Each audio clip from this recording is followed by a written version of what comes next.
விருத்தாச்சலத்தில் விவசாயி வீட்டின் பூட்டை உடைத்து 40 பவுன் நகை 70,000 பணம் கொள்ளை.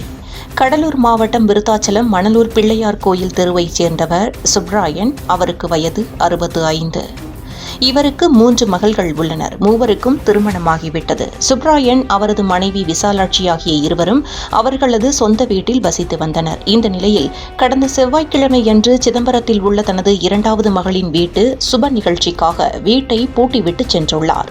இந்நிலையில் காலையில் அவரது வீட்டின் முன்பக்க பூட்டு உடைக்கப்பட்டு கிடந்ததை பார்த்த அப்பகுதி மக்கள் சுப்ராயனுக்கு தகவல் கொடுத்தனர்.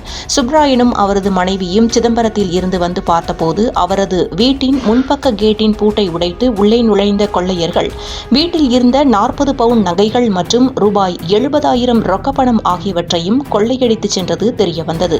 இதனால் அதிர்ச்சியடைந்த அவர் விருத்தாச்சலம் போலீஸ் நிலையத்தில் புகார் அளித்தார்.